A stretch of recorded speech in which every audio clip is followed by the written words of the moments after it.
There's a lot of YouTubers that will advertise tips and tricks and techniques on how to get girls and get women and how to be better with relationships and sex. But the reality is that it is a deeply psychological thing, attraction and one's approach to relationships. So I found that the number one issue with men is that they have an inability to get into a playful state, to be comfortable with themselves, to be comfortable in their own skin, to be confident, and to be sexual in a comfortable, confident way.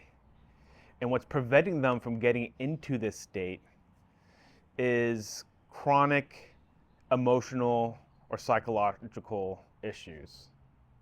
So it is chronic resentment, chronic anger, shame, depression, anxiety, fear, whatever you want to put, whatever label you want to put on it. Because usually it's kind of all those things or most of those things kind of rolled up into one giant ball.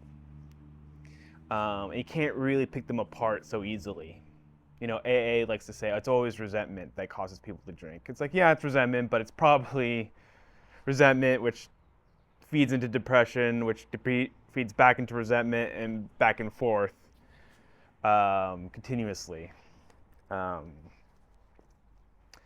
so the good news is that anyone can get out of this because it's all it is it's just it's a change of mindset, it's a change of mentality, it's a change in your psychological state. The other good news is that there's a lot of ways out of this. There's a lot of ways to change one's mindset. There's no one way to fix your mind. People will say you have to go to therapy, or you have to do this, or you have to do that, and it's like there's a million good ways of doing it. The bad news is that it's hard.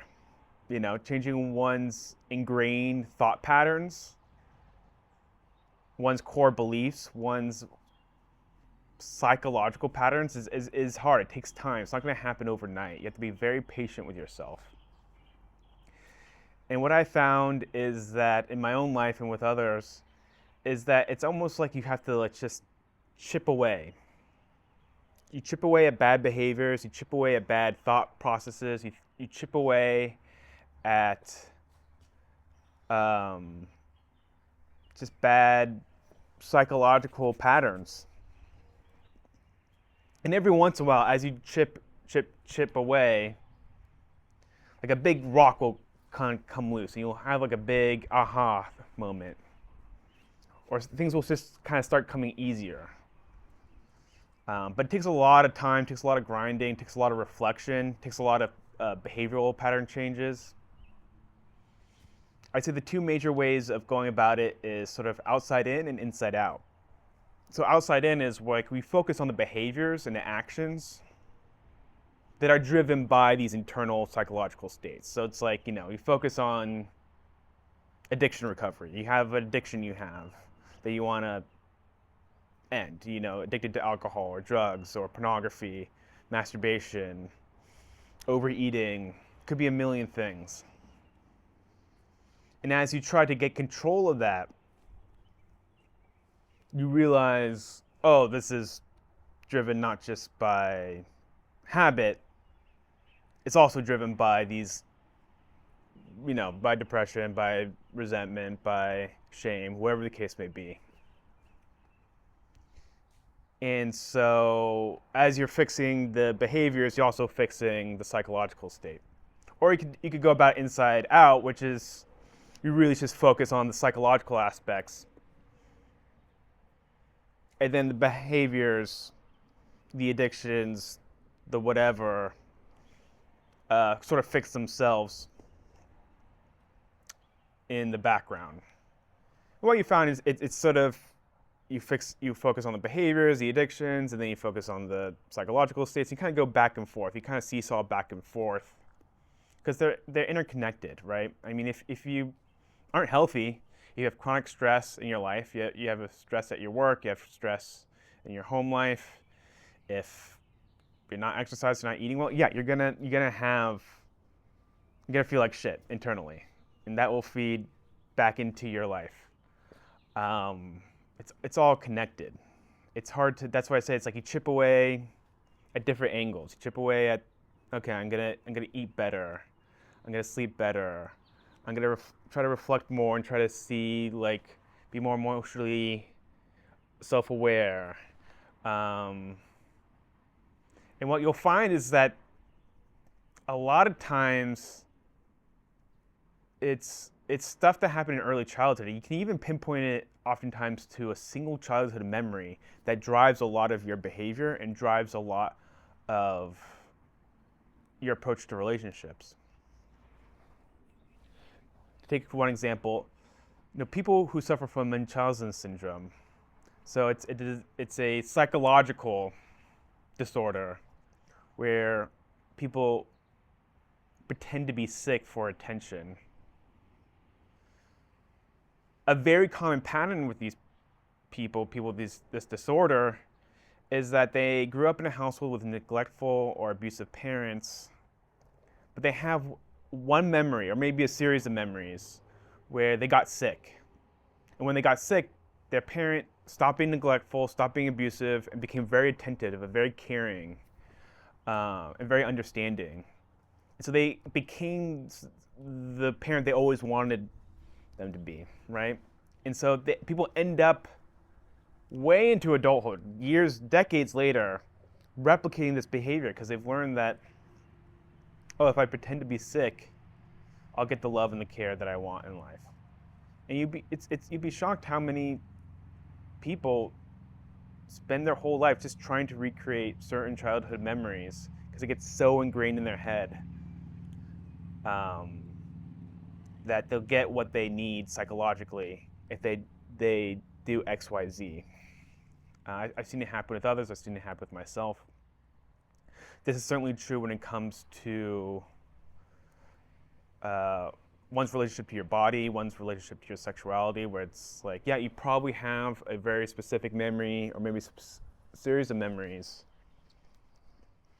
that has led you to become very ashamed of your body and very uncomfortable in your own skin and uncomfortable in your body. Those childhood memories, especially early childhood memories, can be very powerful, very potent. Because the reality is, a child doesn't have shame. A child doesn't have resentment, doesn't have depression or anxiety. They might experience fear. A child will experience, obviously, the full range of emotions: fear, anger, sadness, happiness, discomfort, whatever. But not this kind of deeper, chronic, emotional, psychological states that people get stuck in. And so if you're very uncomfortable in your body and your skin, think back at a time when maybe you're made to feel that way by maybe as a parent, maybe as by a school teacher, some adult figure, and see if that's connected to your current behaviors, your current approach to relationships, your current approach to substances or your own body, whatever the case may be. Because I found that is once you find that link, that point A to point B of like, okay, early childhood memory is connected to this behavior, and it should be like once you see it, it should be quite clear. It's like, oh, so that's it. That's what's causing that. That's when you can really start getting back in control of not just your life, but your own mind, your own emotions. You're not ever going to be fully in control of your mind and fully control of your emotions because you're never going to be fully aware of what you're doing all the time. You operate off of subconscious impulses all the time. But I found that is like, it's like the key to the lock. And once that happens, a lot of things open up, and you can start to, once you start having control over that, well, then you can kind of let it go. Kind of go, okay, I don't need to act in this way because I'm operating off of something that happened to me when I was 5 or 6, and that was a long time ago. I'm no longer a child, and I can override those impulses. Then you can start to relax. You can start to feel good inside your own skin. You can start to be playful and fun and be comfortable with your sexuality, be comfortable with your body, uh, not be ashamed, not be angry, not be resentful, or whatever set of emotions that you're really plagued with. Um, and you can start moving forward with your life. But all these things, all these tips and tricks, all this, you just do this, you just say that. It's like it makes for a great YouTube title, you know. It makes for a great thumbnail, it makes for a great clickbait, whatever the case may be. But what I found with myself and with others is just like people repeat patterns from early childhood. Um, People have chronic emotional, psychological issues, and that's what has really deep, profound uh, effect on their relationships and their sex life and their friendships and their family relationships and everything in their business relationships and their career and everything else. So focus on that, and it'll take time, and just sort of go from there.